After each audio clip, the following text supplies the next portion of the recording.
think of these things, you will find that you have questions about them. So sometimes brother comes, especially these days. I have to be at work at 6 a.m. So I have to leave the house at 6.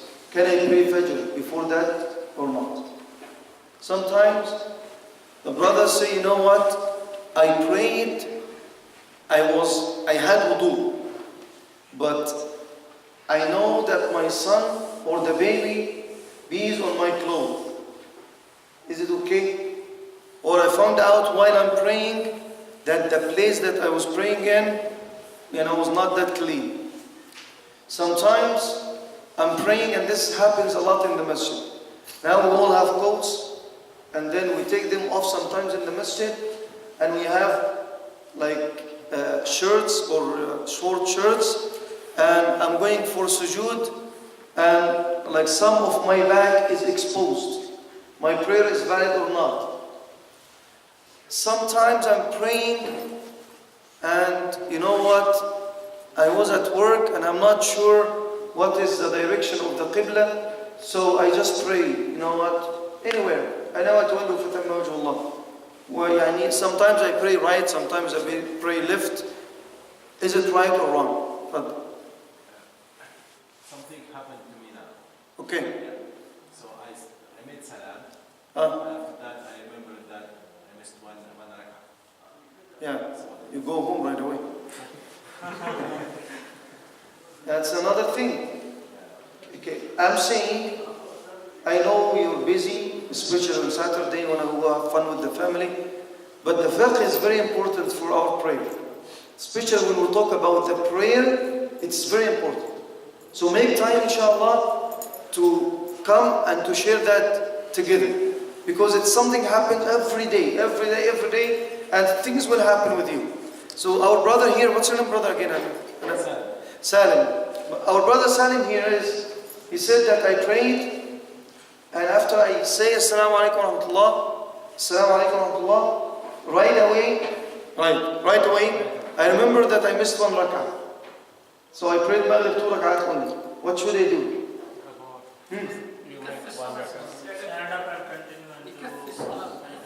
Okay, mashallah.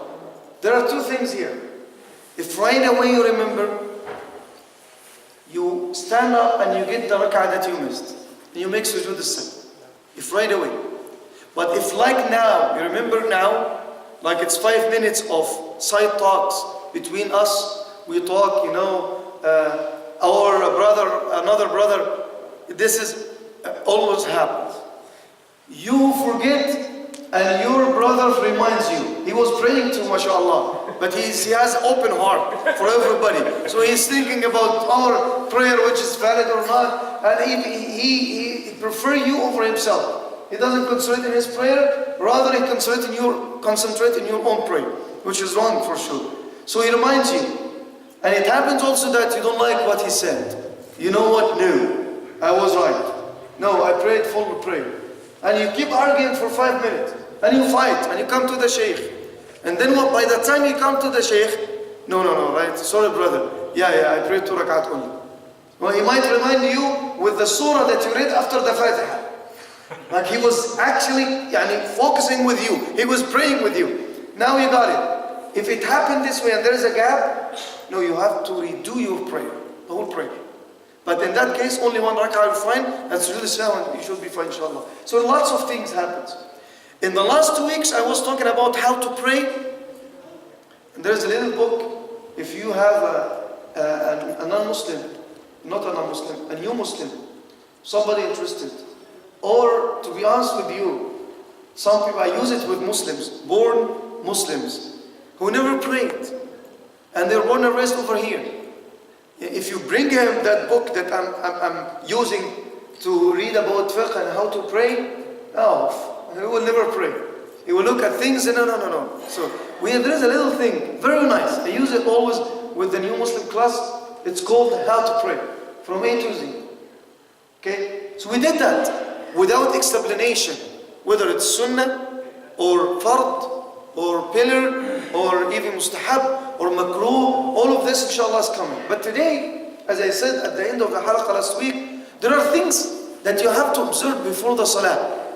And if you missed one of them, or something went wrong with one of them, your salah will be invalid.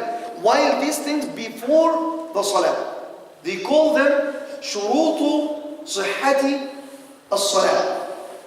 شروط, one more time, صحة الصلاة. Conditions of the validity of the salah. Number one, Allah subhanahu wa ta'ala يقول في سورة النساء وأقيموا الصلاة إن الصلاة كانت على المؤمنين كتابا موقوتا.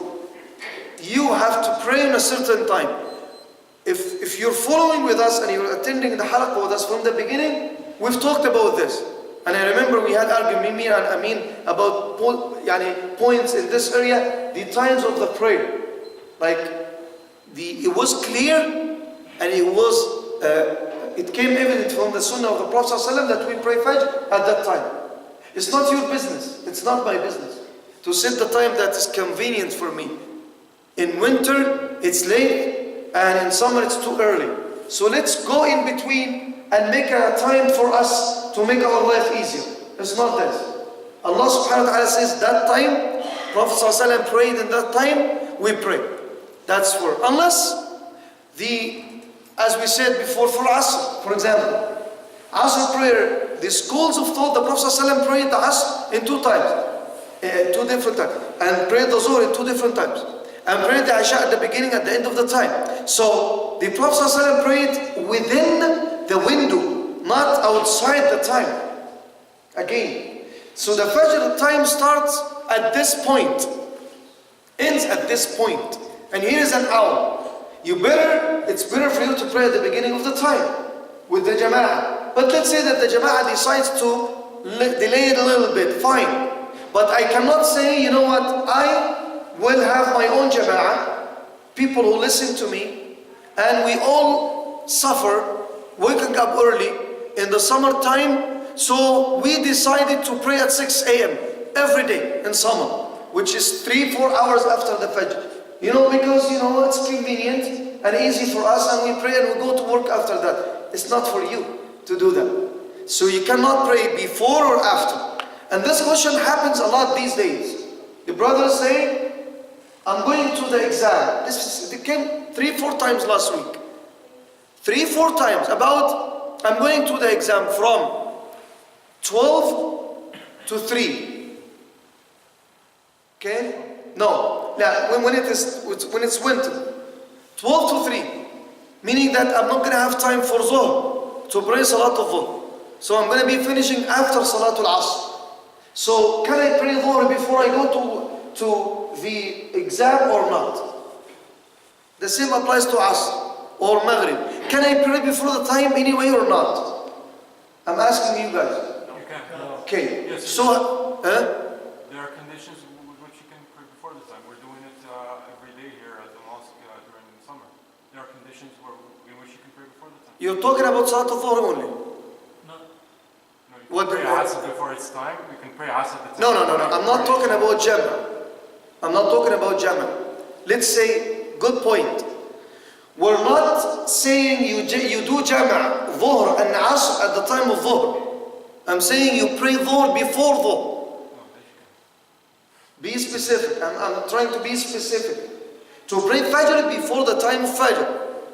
To pray Dhuhr before that. I can't pray Asr before the time of Asr. When I combine Asr and Dhuhr at the time of Dhuhr. Or Maghrib and Isha at the time of Maghrib. But to pray Maghrib itself before the time of Maghrib, no way. But the first condition for the validity of your salah, that you know the entrance of the time of the prayer, of the prayer time. Al-ilmu bidukhuli al-waqt. Here is al-waqt. I follow this. Some people they say, you know what? Okay, is it the adhan or the iqamah? I'm praying home. I come and see these faces only on Friday. Other than that, I prefer to pray with my wife home and lead my wife in salah, or she leads me in salah, whatever it is. Can she lead you in the salah or not? No. Can your wife lead you in salah or not? No. ممكن مراتك تؤمك في الصلاة؟ Yeah, well, it means that if she wants, for sure, she will lead me in the salah, then I will go to the other room and pray without she seeing me. She can, but the problem is if she's leading you and you are following her, you can't concentrate, and so you both can. No, she can't, Abi. She can't anyway. Okay, this is a good point. Okay, you know, we usually used to give this tours at Al-Rashid for non-Muslims, groups, high school. But high school was not, I said it before, high school was not an issue at all. Those kids, they have a class called Religion 12 or something like that, I don't remember. And the world religion class. They have to attend. They come lie down, listen a little bit to this sheikh, whatever, and they leave. They don't care. But the hardest thing when you have a group from a church, they come and they discuss with you things. Those people, when you go to the church, if you go before, for sure you've been Salvatore, right? You've been to church, right? Brother Salvatore, he, mashallah, accepted Islam with me a year ago, and he's from Italy. You know, the Italian pizza and like Roma and stuff like that. Okay? So, they always come and why the ladies in the back? So we tell them they're not in the back, they're up. They're even, we put them upstairs, we're downstairs. We put them in a higher level. But why they cannot pray next to you? And why she cannot lead you in the salah? When I talk about the imam and the position of the imam and the job, whatever, why she cannot lead you? We always use this, but I don't say it. I pretend that I'm praying in front of them, and I tell them, what do you think if the person who is doing this harakat, standing, bowing down, kneeling down, and bowing down, is a lady? What are you going to do in your prayer? They start laughing. Because they know you're not going to concentrate at all. Imagine that you have an imam, for sure you like it. It's not going to be like me, man leading you in salah. You will like it, but you will never have any valid prayer, and your prayer will not be proper anyway. The woman cannot lead the men in prayer at all. Khalas, except in those people who try to make just noise. They know that they are not, they don't have any evidence for that anyway. But she can lead the ladies, by the way, if they are together. So you're home and you're praying. Which time I follow? The time of the entrance of the salah, or I wait until the iqamah of the masjid? What do you think? Entrance of the salah? Yes, exactly. So when I'm home, I don't have to wait until the time that the imam starts the salah here. Like for example, in winter, we're going to be saying that we'll pray Isha every night at 8. And the Isha will go up to like 6, maybe a little bit before 6, the time. You want to pray Isha? Just pray, no problem. If you're not coming to the masjid anyway. So, the first condition is to know that this is the right of the time of the salah already enters. I don't pray before the time, and there are, what should I do in a situation like that? I have, like we said earlier, I have the permission to combine two prayers. So if I'm going to the exam earlier, before Zuhr, and I'm going to be there until the time of Asr, and before Maghrib, I'll pray Maghrib, Dhuhr and Asr at the time of Asr, inshallah. However, if I can leave the exam or the work or the lecture and go pray Zuhr on time and Asr on time, will be better, inshallah. Number one of the conditions of the validity of the salah. Number two is الطهارة من الحدث الأصغر بالوضوء ومن الحدث الأكبر بالغسل. To clean yourself from the minor impurity. The minor impurity is like what? I need the example. To clean yourself from the minor impurity. What is the minor impurity? Types. Using the bathroom, number one, number two, number three. Is there number three? For us, You believe everything? Which number three? Yes, Sheikh, there is number 3. What is it? No, it's number one and number two. Which number three? Okay? Now, like what else? What else can be considered a minor impurity? Like what? Yeah? Eating camel meat. Eating camel meat, according to some opinions of the scholars. What else? Released air. Huh? Released air. Passing. Okay, passing gas. That's number 3. Number 3, that's number 3. Okay, what else? Blood. Huh? Blood. Blood. Touching woman in some schools, good, very good. Blood in a certain level and in certain circumstances. What else? There is something very special in that area, especially for. No, خلاص مش هقول بقى anything about Egyptian. Enough. Touching private area. Touching in we said can be different opinions. Touching your private parts. There's 2 things. Actually, there are 4 things can come out of your private parts. Of where you get the urine comes from. You're talking about urine, Yeah. and there are madhi, wadi, and many. Many is major. You have to make ghusl. Forget about it. But the wudu have to be from the urine and the madhi. And the madhi is something the discharge that comes with shahwa, with desire. Before you leave the house, I'm not going to say anything wrong. I'm not saying that you're walking or having fun in the white air, but you're leaving the house and you talk to the wife and you will have wudu. You're going to the masjid. You came to the masjid, you felt something wet. Because you were kissing your wife. Kissing the wife by itself does not break your wudu. Touching the wife itself does not break your wudu. But what happens sometimes is the madhi comes out. So that you get wet, or you thinking you get wet. So you have to make wudu, clean it very well and make wudu. Or wash it very well and make wudu. And the wadi, it's a kind of the disease. Some people when it's very cold, they get this. Always after the urine, this comes out, then it's also, you have to make wudu from it. And you urinate, you make wudu, and after that you felt it again, something wet, you have to go and redo your wudu after cleaning that or washing that. So that some of the minor impurities that we have to do wudu from. All the major impurities, like what? Major impurity. I will take one from you. I want to wake you up. What's your name, brother?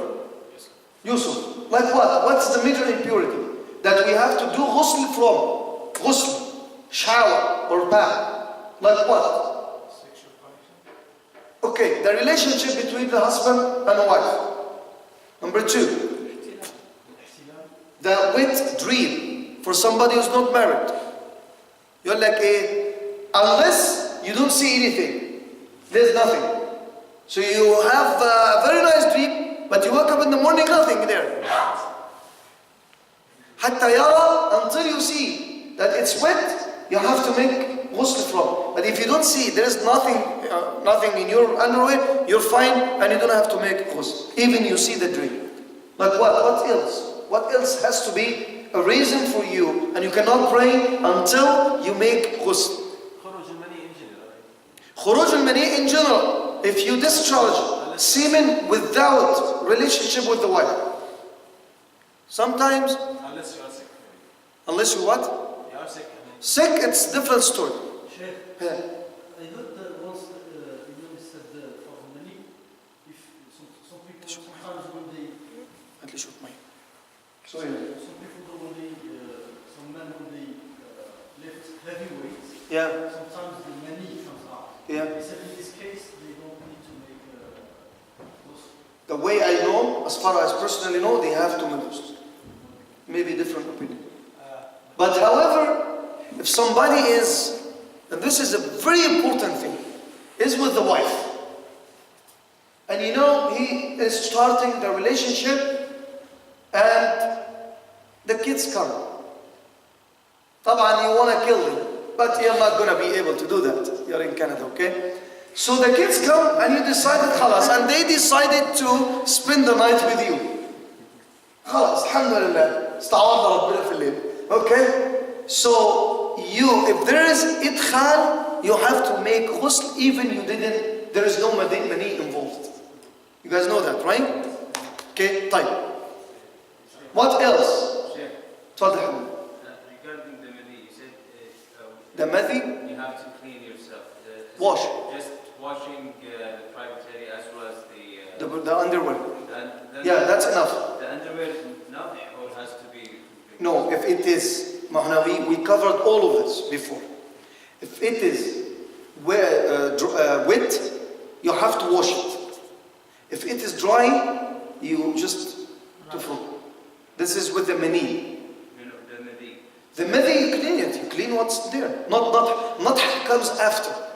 You have it there. You can see it. You clean it and you تنضح الأندروير بالماء. Okay? طيب, what else can be a reason for you to make ghusl? Not for you. خلاص, I'm making it easier. Not for you. Yeah, exactly. For the woman. شكرا.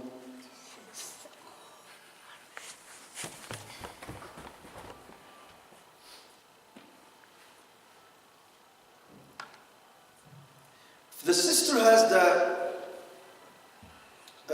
monthly period, menstruation, or the postnatal period. They cannot pray until they make their ghusl first, and then they are ready for the salah. Okay?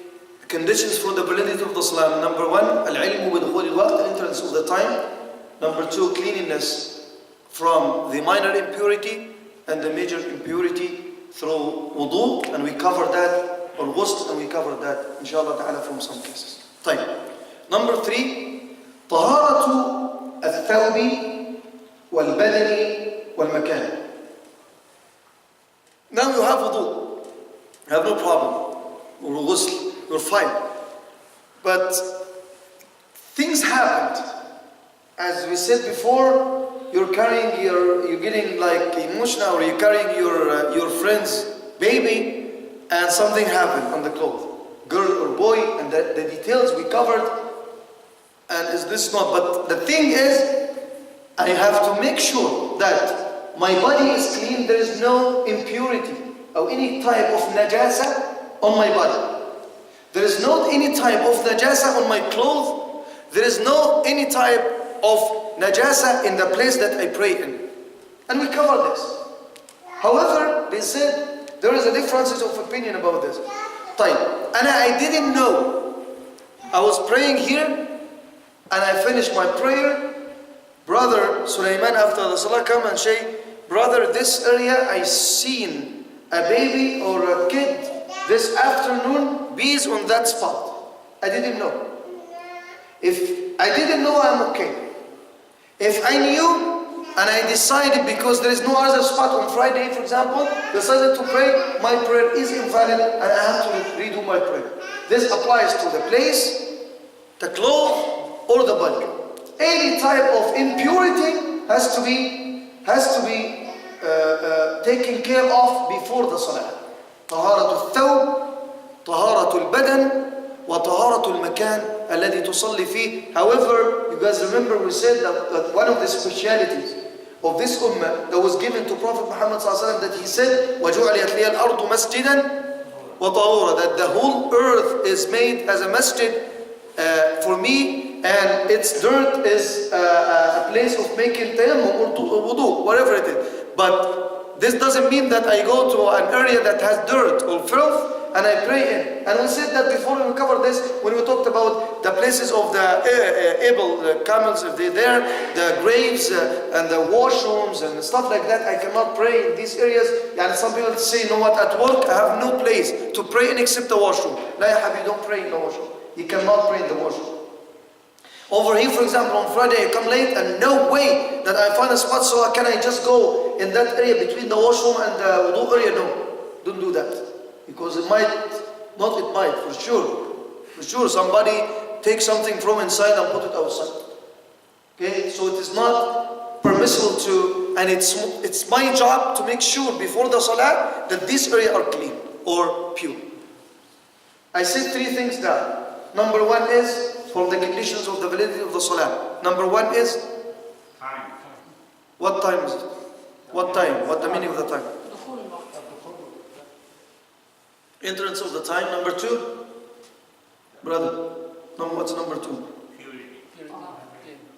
No, I talked 2 things about purity. Which type of purity? So to be clean, or cleanliness from the minor and the major impurity. And number 3, the cleanliness of the body, the thawb or the cloth, and the place that you pray in. Number 4. You said about the clothes that you don't know that there is some dirt in your clothes. I mean, your prayer is valid, right? I mean, in case you pray, after that you discovered something in Your prayer is valid. No problem with it. It's valid. If you didn't know there is something was in your clothes and you didn't know, it's valid. It's very common the idea of the uncleanliness. You know, alhamdulillah, I'm always clean, but sometimes you visit your friend and he has a dog, for example, and the dog touched you. Can you pray with this? No. You can. What's wrong with the dog touch you? No, Saying the dog touched you, no problem. If الكلب لمسك ما فيهوش مشكلة خالص. المشكلة في حالة واحدة، لو لحسك. The saliva of the dog is the problem, not the dog itself. If the dog touches you, but I wouldn't recommend you to stay next to a dog or to play with it and say, you know what, it's okay, it's not gonna lick me. It's gonna lick you for sure. And sometimes you didn't know, where is it? So you have to take it off and go home without your pants. Okay? You have to do that. No. I'm not talking about the wudu. You cannot even put it on. You have to walk without it. Okay. Fine. What you said about not knowing that you are wearing something that has najasa on it, does that apply to the concept of mashbul, for instance? No, because there are scholars, they said that it's not even a condition, the cleanliness of the cloth. That's why they said if you didn't know, you're fine. Some of them, they said it's not a shart, it's not a condition, it's just a wajib. And some, they said it's a sunnah. So if I didn't know about it anyway, so I'm going to be taking one of these opinions. Allah. My question is, for instance, you can't wear pig skin, but over here when we buy belts, for instance, they say it's No, the skin of the pigs, it will be allowable if it went through a process. No problem with it. It's not najas anymore. Like sometimes they said about the medication, if there is no other alternative for it, should be fine too, inshallah. This is not najas. The skin for the sisters or for your coat or like whatever, have a nice jacket, that skin, and it's taken from the pork, it went through a process, so it should be halal. Okay? You can pray with it. You can. No problem with it. No, it's not najas anymore. Talking about, Double. yeah. Does touching your dog will break your wudu or just touch it? If it touch the cloth, No, if you have wudu and you touch dog. no, you're fine. You're fine. You will clean your hand. You're fine. It has nothing to do with the wudu. It has something to do with the cloth. Okay, and the validity of the salah. Number 4 of the validity or the conditions of the validity of the salah is when we talk about your awra, covering your private parts. Some people, they don't like it. When we say in summer, ya akhi, if you pray and you go and you make sujood or ruku'ah and your back is exposed. Sometimes it's not only their back, it's everything. And it's very disgusting. It's not even something that it looks, anyway. It shouldn't be, it's logic. خلاص, I have to cover. If you know that ruling, and you pray, and within the prayer, you felt it, you cover yourself while you pray. You try to cover yourself. But if you can't cover yourself because it's not going to be covered, I would tell you, go wear something else and redo your salah. Because covering the private parts is one of the conditions of the validity of your salah. Okay, but what is the private parts for the man? ما هي عورة الوجه that has to be covered in the salah. From the umbilicus to the knees. Okay, from the belly button until the knees. But this also doesn't mean, because some people they come, some of the shabab, you always come to the masjid with shorts, barely covering their knees. Religiously, it should be fine. I'm not going to say that your salah is invalid. But again, has to be a respect for the masjid. And I don't go to the masjid with shorts and like a cut, whatever it is, yani the underwear or whatever they call it, and I go and alhamdulillah I can pray no. But he said that if you are in a situation that you don't have enough clothes, which alhamdulillah nobody in this situation, your salah will be valid at that time. But in general, I have to respect the masjid.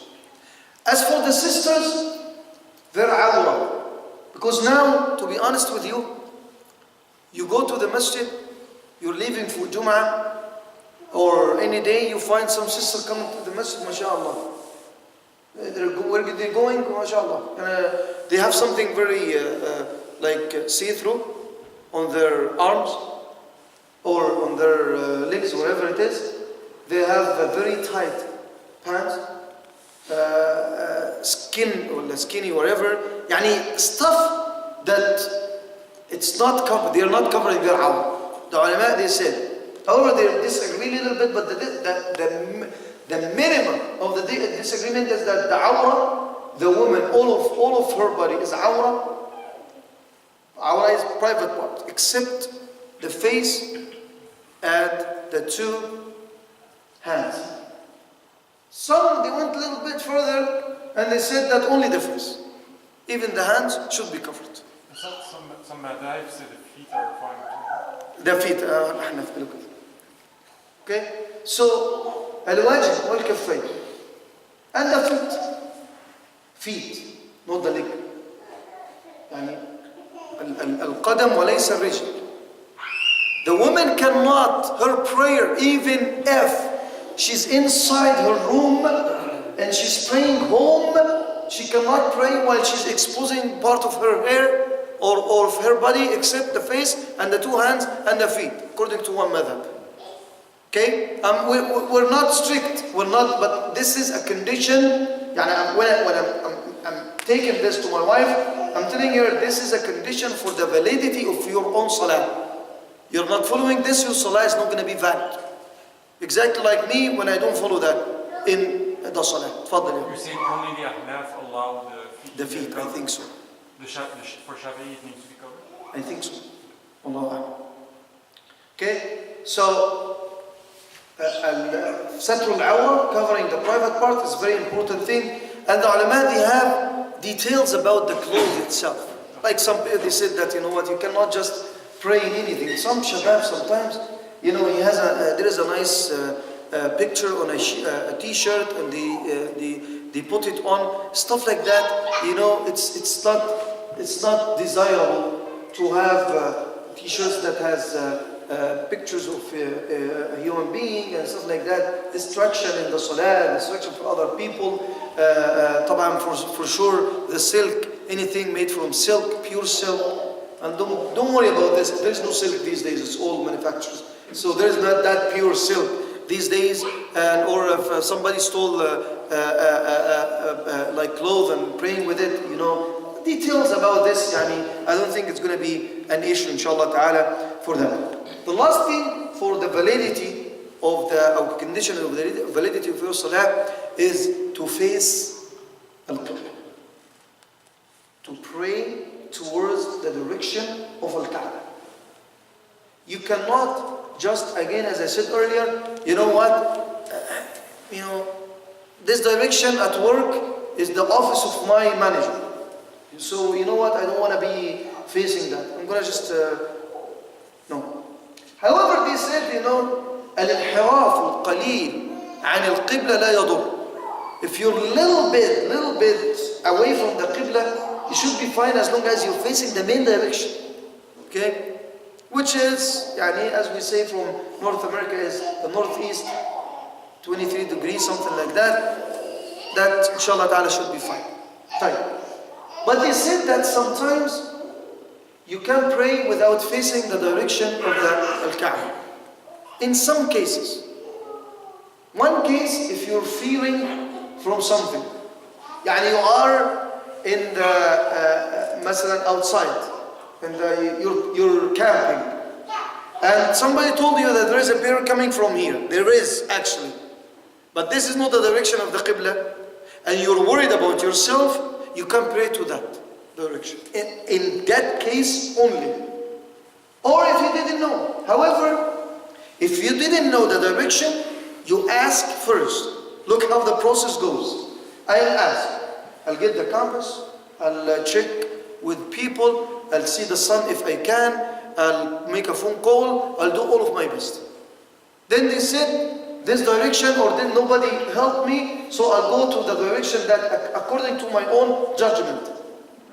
If within the prayer a brother came, listen to this carefully. You're praying at brother's house. He left you in the room because he already prayed, or he doesn't pray aslan. He left you. It happens sometimes. You tell a brother, I want to pray. Yani you don't want to embarrass him. You tell him, I want to pray together. Okay, inshallah, I'll get you the prayer mat. He gives you the prayer mat and he goes. Like one time we were solving an issue, and it was like at the time of Maghrib. If I was in the house, and the best thing to start with, it's a family issue, and you need to pray together. So one of the brothers who was coming to help in reconciliation, he said, you know what, I told him, Yalla, inshallah, let's make wudu and pray Maghrib. It was right after Maghrib, 1 minute. And he's coming, he was in the south, and he was coming from the north. And he said, no, alhamdulillah, I prayed with the kids at home. At home. He needs at least half an hour to be there. He didn't pray anyway, khalas, alhamdulillah. Your friend brought you the prayer mat to pray, and you tried your best to pray and to decide the Qibla, or you thought that this is the right direction according to your own calculation. He came within the salah and told you, brother, go to the left, right a little bit, or go to the right a little bit, or even switch 180 degree. You're praying to the wrong direction, and you are in the prayer. What should you do? Ignore him. You change. So you can't change your Qibla during the salah. You can, absolutely you can do that. Okay? So, this is, alhamdulillah, everybody prays to the, طيب, I'm in traveling. In the car, I'm driving the car myself. Okay? Or my wife drives and I'm next to her. Okay? Can I pray to any direction? Or, Yes. no. If you can control the way of transportation, no. You have to pray to the Qibla thing. Meaning that you have to pull over and pray to the right direction. But in the plane, if you go to the pilot and tell them, I want to pray, inshallah, I'll see you inshallah later. Okay, I'll see you inshallah after you come back, if you come back. He can't stop. No, there is stations over there, like rest areas, when the airplane takes rest on the air, and you go and you make your salah and you come back. Okay, we'll see you in Jannah, inshallah. Okay, time. So, they said, in general, if you are in these places, in nafilah, in sunnah prayer, you can pray, not to the direction of the Qibla. However, in fard, you have to make sure that you're facing the direction as much as you can. But you cannot control it. It's going to be hard for you, and you can't control, so you do your best, and inshallah ta'ala, you should be fine.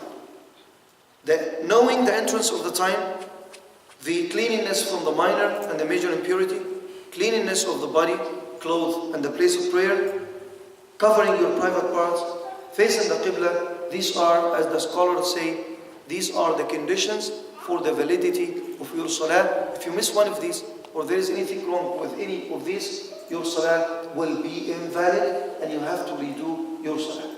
What are the pillars of the salah? The pillars, the main things in our salah that we have to observe and if we miss one of them, again our prayer will be invalid. This, inshallah ta'ala, will be the topic of next week. It will be after Salat al-Isha from now on. So we'll pray Isha and we'll take the Fiqh Halaqah, which is Isha will be next week, 8:30.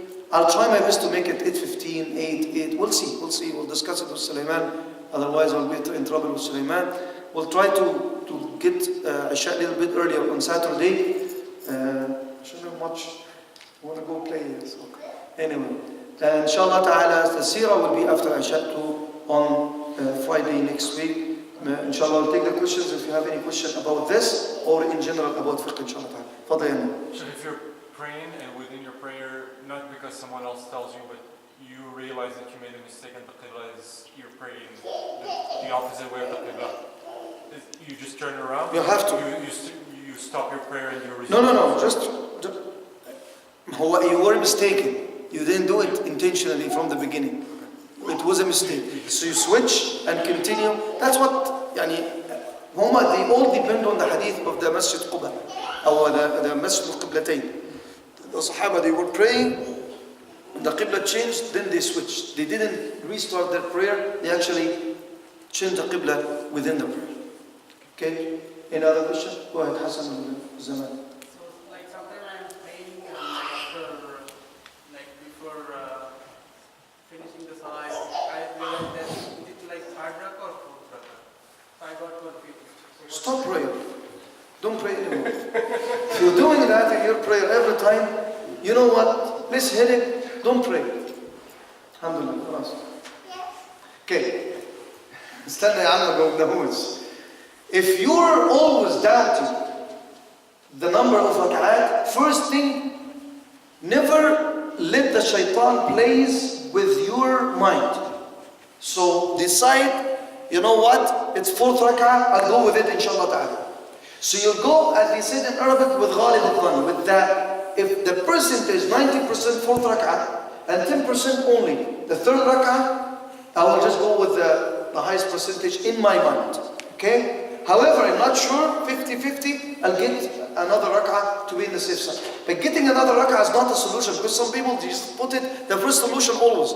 This shaitan is playing with you. I know brother in the States, he never ever in his life did wudu once.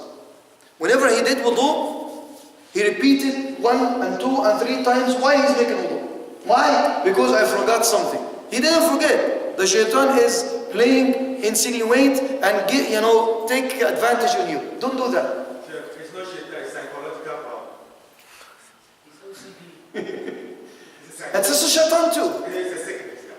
Even a sickness. How you deal with it? He needs a psychiatric treatment. Not the sheikh though. Okay, we'll send them to Salaam, inshallah. Is there any case in the time of Mosque We had some like that 5 years was at this university. So the Qibla, That's if we get go to show that Qibla wasn't, it changed the Qibla during the job. Yeah, that's what we're saying. If you're controlling, it's your job. If you're controlling the way of transportation, you have to make sure that you're praying to the Qibla. And you change yourself while you walk towards the right Qibla. Okay? But if you're not controlling, like I'm saying now, the ship or the airplane, you're just your best khalas, and you should be fine. Allah A'lam. Bashir, you have a question? If they are praying at home, so we know that the hijab, there is some colors they are very attractive. So they can't wear them outside of them. So if they have those colors at home, like hijab with those colors, and they pray with these colors at home. So I don't see a problem with that, inshallah. Inshallah. As long as it's not see-through. مش شفاف. بس الكولرز محرمة في الخارج ولكن في البيت ما فيهاش مشكلة والله أعلم. أنا it covers at the end of the day. Okay. يلا نسأل الله عز وجل أن يعلمنا. Go ahead. If you are confused with the number of rakah, then we have to do the shahud at the last. Or What tashahud? she's the shahud. What is it? Like Sujood al-sahwi mean? Sujood al-sahwi when you make 2 sujood at the end. yeah, but if we are confused with the number of rakah. Okay, if you're confused and you're adding, you have to make sujood sahw. But if you're insisting that I'm okay, for what we're going to make sujood sahw? There's no sujood sahw then. Like he's saying that 4 or 3, no, it's 4, khalas, I'm done. You don't do sujood sahw, for what? We'll explain the meaning of sujood sahw and the circumstances of the sujood sahw, inshallah, on its time. But if I didn't do anything wrong, I don't have to. I shouldn't do sujood sahw, inshallah. Okay? Let's see, inshallah, guys. Tomorrow after Salat al-Fajr, we still have the Tajweed Halaqah if you want to join us. And inshallah ta'ala, next week, as I said, after Salat al-Isha, the Seerah on Friday in the Fiqh. Assalamu alaikum.